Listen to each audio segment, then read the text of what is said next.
ভোলাগঞ্জে এটা বড়াই করে লাভ নাই, কতবার আসি কি 80 বছর আসলে ট্যুরের কাজই ট্যুর মানুষকে নিয়ে আসা।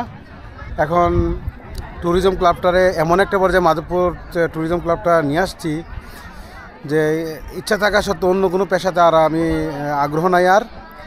আর কারণ হচ্ছে কি, এটাতে এমন মানুষভাবে অ্যাকসেপ্ট করছে এমটিসিটাকে।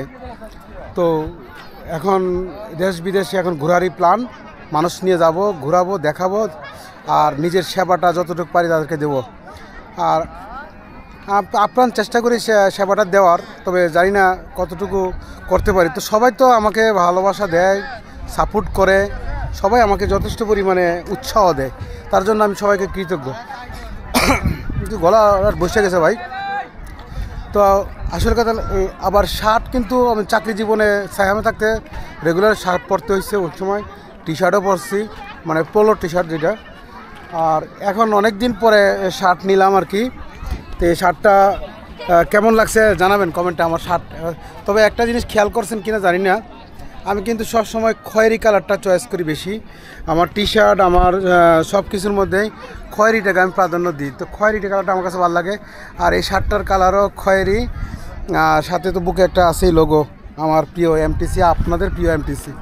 তো ভোলাগঞ্জে এবার আসছিল আদর্শ উচ্চ বিদ্যালয়ের প্রায় 79 জন ছাত্রী টিচাররা আছে, সাথে আবার আছে প্রায় বলা যায় 90-এর কাছাকাছি আর কি। তো এই হলো ভোলাগঞ্জের এই বছরের আমার রমজান মাসের ভিতরে, রমজান মাস সামনে, তাই আজকে হলো 27শে ফেব্রুয়ারি। তো এটাই হলো রমজানের পরে আবার দেখা হবে ভোলাগঞ্জ। আর ঈদের পরের দিন আমি জাফলং ইভেন্ট রাখছি।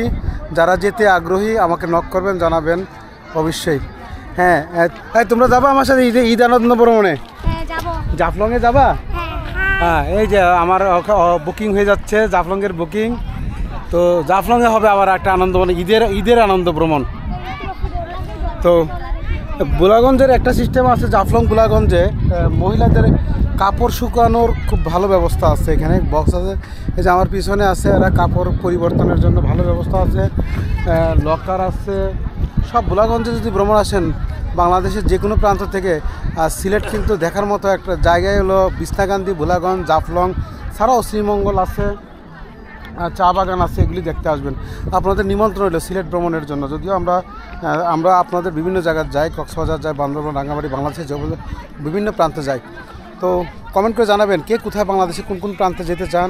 আর যদি বাংলাদেশের যে কোনো প্রান্ত থেকে আপনার এলাকাতে কী আছে দেখার মতো, দিনাজপুর, রংপুর, আমাদেরকে রিকমেন্ড করুন, আমরা যাতে আপনাদের বেড়াতে আসতে পারি। ধন্যবাদ, আসসালামু আলাইকুম।